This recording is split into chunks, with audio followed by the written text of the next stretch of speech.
What's up, everybody, man? It's your boy Down. I'm gonna come with y'all once again with another video, man. Like I said, welcome to Double Upload. Welcome to Double Upload, folks. Uncle Who's doing it again, y'all. It's the LeBron James, the biggest client in NBA history, man. Uncle Who's does it again for the one time for that culture. So we finna go right ahead and we react to it. Let's do it. Let's go ahead and do it. Oops. Hold up. Did I edit that wrong? Nah, I didn't. Let's do it. All the people that that cover our game and talk about our game on a day-to-day basis on everybody. Have that responsibility. It's just weird. It's weird energy. I know that ain't who I think it is. Giannis Antetokounmpo would have 250 points in a game in the 70s. Flashback. There's nobody that's going to average 50 in our league. Like, nah. Okay, now that's just disrespectful. And that's no disrespect. Like, it's no disrespect. But, like, seriously, like, Kyrie Irving. Like, They would have called him a witch. It's weird energy. When it comes to the modern day NBA, the modern day NBA superstar, these guys of the past decade have become increasingly more sensitive, more passive aggressive, and of course, more hypocritical. And looking at LeBron James kind of personifies all those traits, being passive aggressive, sensitive, and of course, hypocritical. As LeBron a few weeks ago, he was openly whining, complaining to the media. Exactly. You know, they were too tough to. Exactly. Yeah, he said it a few weeks ago. Last month, on 27th of this year. He said LeBron just like weird energy of NBA media negativity. Yeah, he did. From players today, he did. And older fans are just too negative. Now that's LeBron James 1 week. I just said my previous video, y'all. Like I said my previous video. He said this. Uncle Who said this. I mean, LeBron James, you said this. You said that Giannis will score 257 points in a game in the 70s. You said that. LeBron James you said is that. The exact same thing in reverse, talking about past eras. Giannis Antetokounmpo would have 250 points in a game in the 70s. Stop it. Get some help. That right there is the biggest problem with LeBron James. In his and like I said, LeBron's not even doing bad this season, but he averaged 25, 8 and 8. Come on now, but he's a clown. Le Clown is his new name. He can do no wrong. He can say whatever he wants. Exactly. He can trash. Let me go back real quick. In his world, get some help. That right there is the biggest problem with LeBron James. In his world, he can do no wrong. He can say whatever he wants.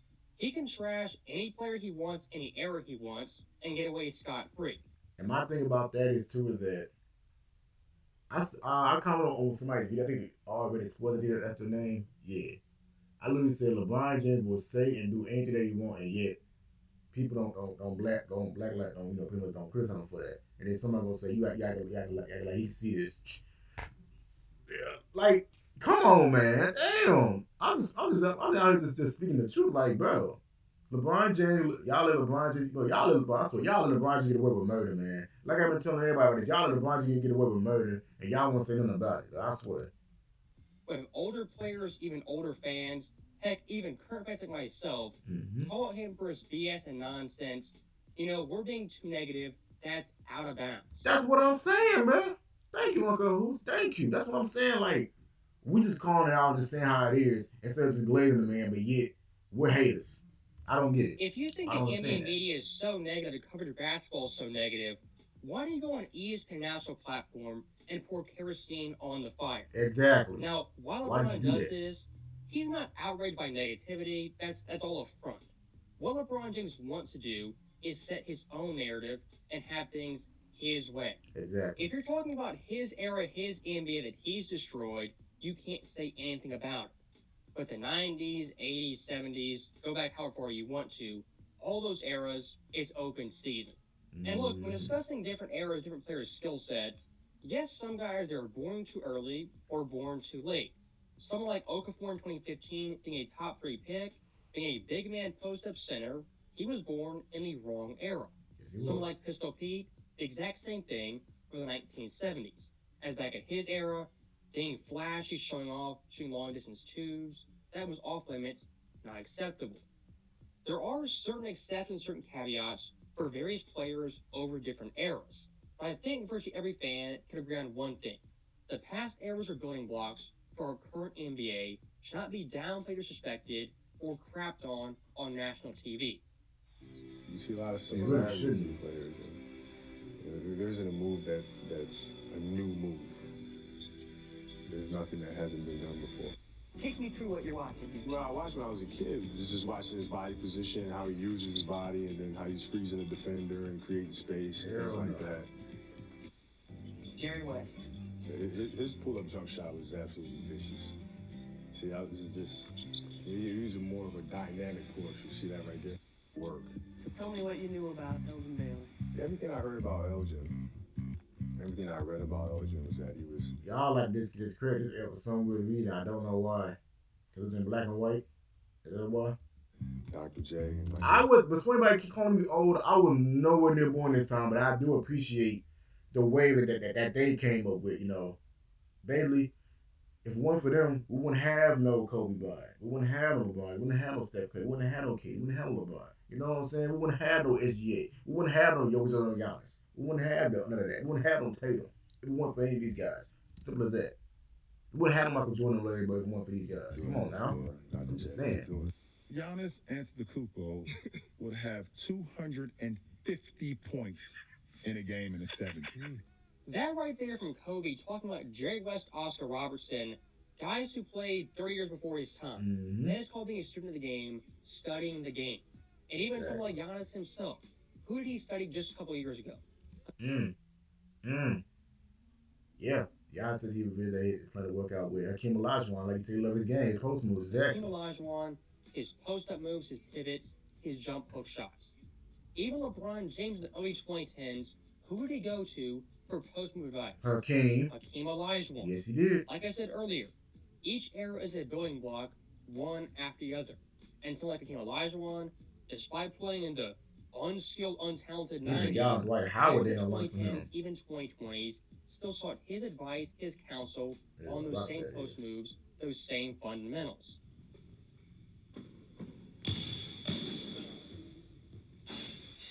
And if you want to talk 1970s basketball, Giannis somehow scoring 250 points.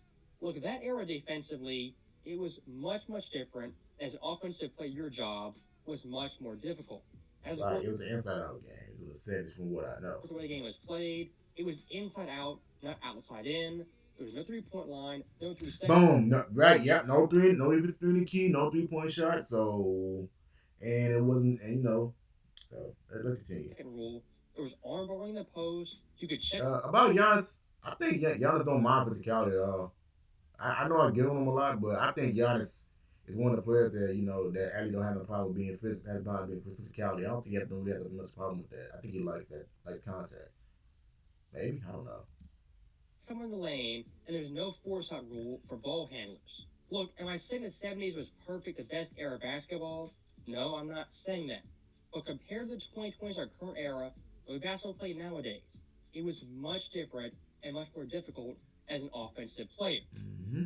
And if you want to delve into more of the rules of the game was played back then, someone like Giannis taking his game nowadays and going back to 1971, the moves he pulls off now would not fly in the 70s. Yeah, it really wouldn't. As for Giannis' go-to, the Euro step move in the 70s would be illegal. I love it. Here's the pass going the other way to Scott. He comes in deep. Yep, all travel. Him outside. Don't let him get to the free throw line. Get your team in foul trouble. Walk with it. A lot of fans can't grasp that concept. Different eras had much stricter rules than our current time period. And guys pulling off 3-step Euros, 4-step Euros, blatantly traveling today's NBA not being called. Back then, it was called, was enforced, and it was much more restrictive. And one more thing I do want to touch on is the conditions of the time in the 1970s. As back in the 70s, you don't have Nikes with cushion, these air bubbles, that make you jump higher. Mm-hmm. Back in the 70s, you have flat-bottom shoes, Chuck Taylors, that you have one pair of for the entire season. After the game's over, you don't have some hydrogen chamber, some full-body suit you can get in and reduce fatigue. Back in the day, all you had was ice. And of course, looking at medicine, you tear an ACL, hurt your meniscus, that's a career-ending injury in the 70s. And last but not least, flights and travel back in the day, much, much harder. You're flying coach with actual people, not first class with drinks, food, etc. And kind of going right in line with that point, One of the biggest obstacles for players back then was playing all 82 games in a condensed schedule. And using Kareem as an example, this guy in 1970 not only played 43 minutes per game, but played all 82 games. Damn. And looking at the Bucks, Damn, career as a ball player, a whole 82 games season by averaging 43 minutes, played over 3,000 minutes. Damn. I didn't even know that. much more condensed, much harder than the Bucks today. As delving into their schedule, the NBA season started October 18th and ended March 22nd. That's how it was in the 70s. Excuse me, I'm sorry. Damn. I know the NBA season always started like around towards the end of October. I didn't know back then during that time it started towards the mid-late October. I did not know that. Damn. And their season ended in March. Let that sink in, people. At that time, they season ended in March, but you know, for the Bucks for the 2025, they season go in literally 2 days before my birthday. The Bucks this year started 5 days later and Yeah, they season at the end early. Sunday. So that on its own is a big time factor. Here's one more factor. The 1970 Bucks played 33 back-to-backs. 33? Damn! For stints of playing 3 games in a row. So you had to All play. those factors You right had to there, play all those. schedule, Damn! I didn't. medicine, Jeez, I'm injury sorry. fatigue, smoking be allowed in the stadium, uneven Thank you, Uncle Who's for doing research, bro. Thank you very much. floors, No shaky blades. rims. All those factors and variables aren't taken into account with these era comparisons. And once again, saying Giannis could just plop in 1970 score 250, the dumbest thing I've ever heard. He's an idiot. Now, looking at the flip side, imagine Kareem in the 70s being transported into our current era. He's born in 1984, grows up in our current times. This guy would be stronger, would move faster, would be a better overall athlete due to the times. And of course, the added rest days, better travel, medicine, recovery, all that in the long run would benefit Kareem. Once again, things like that never took into account these era comparisons. And again, for someone like Giannis, a physical freak of nature in our current era, this kind of short time period added 50 pounds of lean muscle.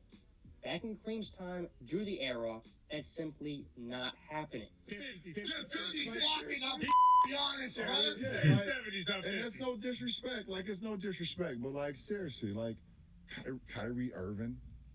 Like, They would have called him a witch. Oh, wait, I'm sweet. So, stopping the conversation right there, much of the Giannis discussion, we're just taking Kyrie as he is and plopping him in the 70s.